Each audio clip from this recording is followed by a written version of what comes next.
کہتی ہے کہ محمد عربی صلی اللہ علیہ وسلم کا ایک غلام، ان کا ایک جانثار، ان کے دین کا ایک محافظ جس کا نام موسیٰ بن نصیر ہے، وہ اس وقت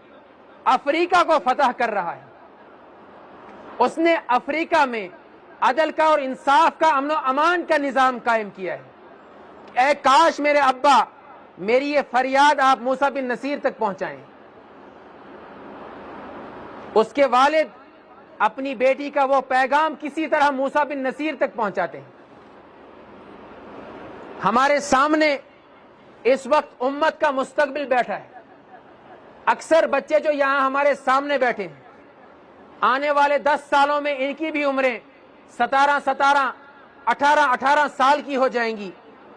اللہ سے دعا ہے کہ یہاں پر جتنے بھی یہ معصوم، یہ نونہال، یہ امت کا مستقبل بچے ہمارے سامنے ہیں،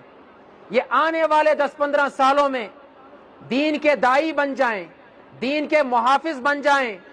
دنیا کو امن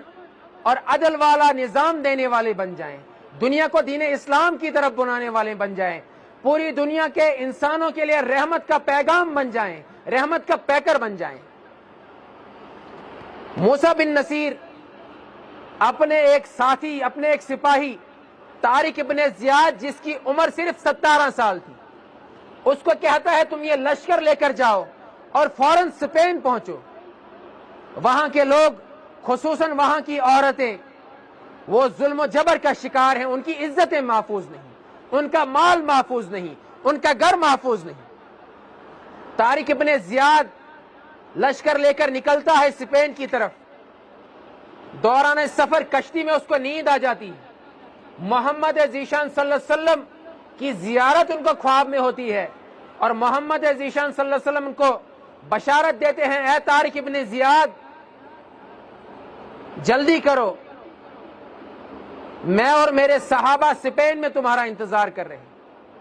یہ بشارت تھی طارق ابن زیاد کے لیے کہ تم پہنچ جاؤ، اسپین کی فتح تمہیں مبارک۔ اور طارق ابن زیاد اسپین پہنچتے ہیں، بندرگاہ پر پہنچ کر کشتیوں کو آگ لگا دیتے ہیں اور اپنے ساتھیوں سے کہتے ہیں یہاں سے واپسی کے تمام تر راستے میں نے جلا دیے، اب تو ہم یہاں پر عدل و انصاف قائم کریں گے، یہاں سے ظلم کو ختم کریں گے یا اپنی جانیں دے دیں گے، لیکن ظلم کے ساتھ کسی قسم کا کوئی کمپرومائز نہیں کریں گے، نہ ظلم کے سامنے اپنی گردنیں جھکائیں گے۔ آج ضرورت اس بات کی کہ ہم سیرت کا زیادہ سے زیادہ مطالعہ کریں، لیکن محمد ذیشان صلی اللہ علیہ وسلم کے ساتھ ان اجتماعات میں جو ہم محبت کا اور عقیدت کا اظہار کرتے ہیں، وہ ان اجتماعات تک صرف سننے اور سنانے تک ہی محدود نہ رہے، بلکہ ہم چلتے پھرتے نمونے بن جائیں قرآن و سنت کی، محمد ذیشان صلی اللہ علیہ وسلم کے حقیقی غلام بن جائیں، چاہے ہم اپنے گھر میں ہوں، اپنے کھیت میں ہوں، کسی سڑک پر ہوں، کسی چوک چوراہے میں ہوں، کسی بازار میں ہوں، کسی دفتر میں ہوں، اپنی دکان پر ہوں، ہمارا ہر عمل لوگوں کو محمد ذیشان صلی اللہ علیہ وسلم کی سیرت کی دعوت دینے والا ہو، ہماری بات میں، ہمارے لب و لہجے میں محمد ذیشان صلی اللہ علیہ وسلم کے اخلاق جھلکنے چاہیے، ہماری شکلوں سے وہ نورانیت ظاہر ہونی چاہیے کہ ہماری شکلیں دیکھ کر لوگ یہ گواہی دینے والے بن جانے چاہیے کہ یہ محمد عربی صلی اللہ علیہ وسلم کا غلام ہے۔ ورنہ یہ سننا اور سنانا، یاد رکھیے، یہ حجت ہے۔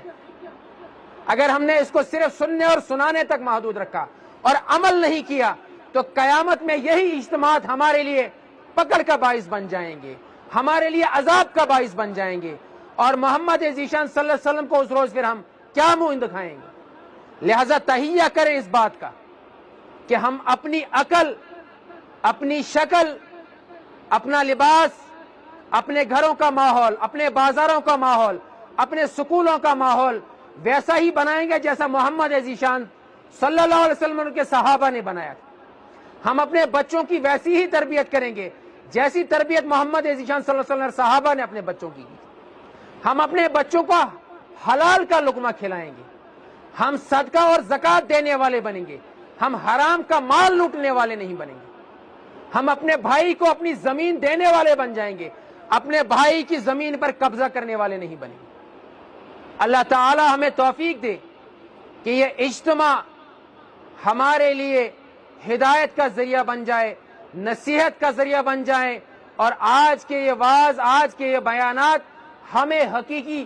اعتبار سے عمل پہ کھڑے کر دیں